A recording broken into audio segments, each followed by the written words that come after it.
Have you ever experienced a deep wound in your relationships that has left you feeling hurt and alone? It can be hard to face these wounds head-on, but it's important to do so if we want to find peace and joy again.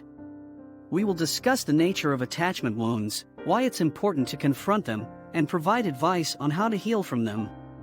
Join us as we take the first steps towards finding inner peace and joy again. What are attachment wounds? Attachment wounds are deep and powerful wounds that originate from our previous relationships. They often arise when there is a lack of secure attachment in our formative years, or when we face a traumatic event such as abuse or neglect. When this happens, we can feel deeply hurt and alone, unable to trust others or connect with them in a meaningful way. Attachment wounds can have a significant impact on our relationships and overall well-being. For example, they can lead to feelings of distrust and insecurity in our current relationships. We may feel uncomfortable with emotional connection or unable to trust others. Similarly, attachment wounds can influence how we view ourselves. We may feel unworthy of love or that no one will ever understand us. The first step in overcoming attachment wounds is to recognize them and acknowledge their existence. While this may be a difficult process, it's essential for healing. Once you have identified the source of your pain, you can begin to explore ways to address it. 1. Therapy or counseling. A mental health professional can provide a safe and supportive space to process your feelings and work through any underlying issues. There are many benefits to working with a mental health professional. They can give you an objective perspective and help you gain insight into your thoughts, feelings, and behaviors. They can also offer support and guidance as you work through difficult emotions and challenges. Therapy can also give you a space to practice new coping skills and ways of relating to others. When seeking out therapy or counseling, it is important to find a therapist who is a good fit for you. This could mean considering factors such as the therapist's training, experience, and approach to treatment. It can also be helpful to look for a therapist who is knowledgeable about attachment wounds and has experience working with individuals who have experienced similar issues. It is also important to feel comfortable and safe with your therapist. Trust is a crucial element of the therapeutic relationship, and you should feel like you can open up and be honest with your therapist.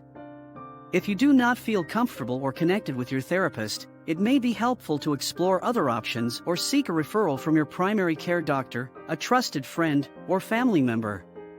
2. Self-care. Taking care of yourself involves paying attention to your physical, emotional, and mental well-being. The importance of self-care cannot be overstated. When we neglect our own needs and well-being, we can become physically and emotionally drained, which can make it more difficult to cope with the challenges of daily life.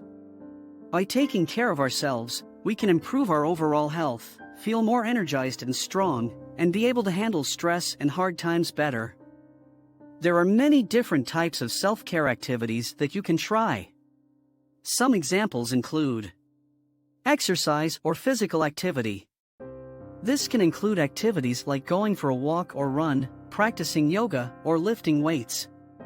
Exercise has been shown to have a number of benefits for mental health, including reducing stress, improving mood, and increasing self-esteem. Relaxation techniques. This can include activities like meditation, deep breathing, or progressive muscle relaxation. These techniques can help reduce stress and improve overall well-being. Hobbies or creative pursuits. Engaging in hobbies or creative pursuits can provide a sense of enjoyment and accomplishment, as well as a sense of purpose and meaning. Social support. Surrounding yourself with supportive friends and family can be an important part of self-care. Spending time with loved ones can provide a sense of connection and belonging, which can be beneficial for mental health. Remember, it is important to find self-care activities that work for you and that you enjoy. What works for one person may not work for another, so it is important to try different activities and see what works best for you. 3. Reflecting on past patterns and behaviors. Understanding patterns and behaviors can help you identify areas of your life that may need to be addressed or changed in order to promote healing. For example, you may realize that you tend to attract partners who are emotionally unavailable, or that you have a pattern of pushing people away when they get too close. Understanding these patterns can help you make changes that can improve your relationships and overall well-being. There are many different ways to reflect on your past. One effective method is journaling. Writing about your experiences and feelings can help you process and make sense of your thoughts and emotions.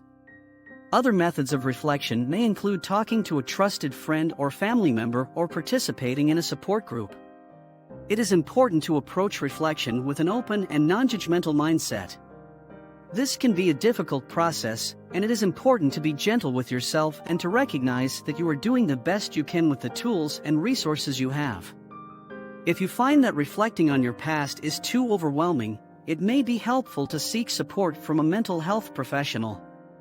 They can provide guidance and support as you work through your thoughts and feelings. 4. Forming healthy relationships. It is important to surround yourself with supportive friends and family members who are understanding and respectful. These relationships can provide a sense of belonging and can be a source of comfort and support during difficult times. Finding and nurturing healthy relationships can be challenging, especially if you have experienced attachment wounds in the past. It may be helpful to seek out support groups or therapy to work on building healthy relationships and improving communication skills. You may also want to consider seeking out a romantic partner who is supportive and understanding.